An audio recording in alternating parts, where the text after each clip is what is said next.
ভয়ঙ্কর অপপ্রচার বিএনপির বিরুদ্ধে দেওয়া হচ্ছে 5ই আগস্টের পর থেকে।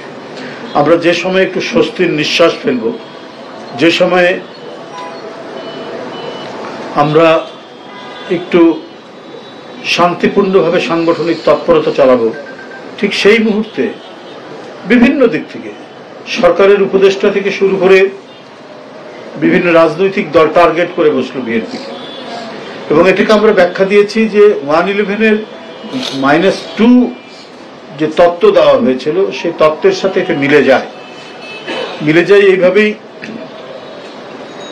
একজন তো সরে গেছে, পালিয়ে গেছে, এখন বিএনপির বিরুদ্ধেও বিভিন্ন তকমা লাগিয়ে তাকে যদি রাজনীতির ময়দান থেকে সরিয়ে দেওয়া যায়, এই ধরনের কিছু অসমতল মাঠ করার চেষ্টা চালানো হচ্ছে। তার কিছু নিদর্শনের কথা আমি গতকাল বলেছি। যেমন ধরুন ডাকসু নির্বাচন, সেখানে মানে মাঠ কিন্তু সমতল ছিল না, অসমতল মাঠ, এবং এই অসমতল মাঠের মধ্যেই ছাত্রদেরকে নির্বাচন করতে বলা হয়, ছাত্ররা নির্বাচনে অংশগ্রহণ করে।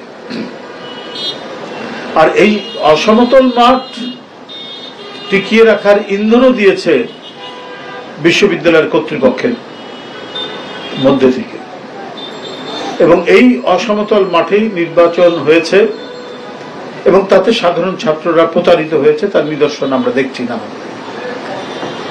রাজশাহী বিশ্ববিদ্যালয়ে দেখুন একটা কৃত্রিম সংকট তৈরি করা হলো, কি পোষ্য ভাতা সেটা বাতিল করা, তারপরে পক্ষে বিপক্ষে শিক্ষকরা, তারপরে অফিসাররা, তারা আন্দোলনে নেমে গেলেন। তাহলে আমাদের যে শিক্ষাঙ্গনগুলোকে নিয়ে এটা কি ধরনের পরিকল্পনা চলছে, এটা নিয়ে সন্দেহ দেখা দিয়েছে। গভীর সন্দেহের উদ্যোগ করেছে জনগণ।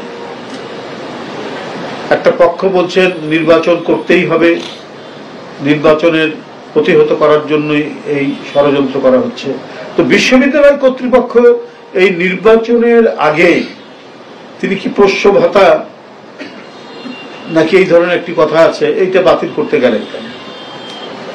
এটা এই বিষয়ে যদি কোনো পদক্ষেপ নেওয়ার দরকার থাকতো সেটা না হয় পরে করতেন।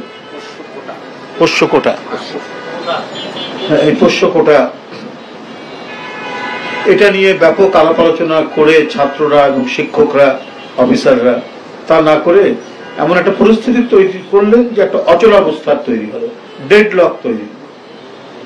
এটা তো একটা খুবই দুঃখজনক ঘটনা। কার পায়ে পাড়া দিয়ে আপনারা কাকে ক্ষতিগ্রস্ত করতে চাচ্ছেন, এটা আজকে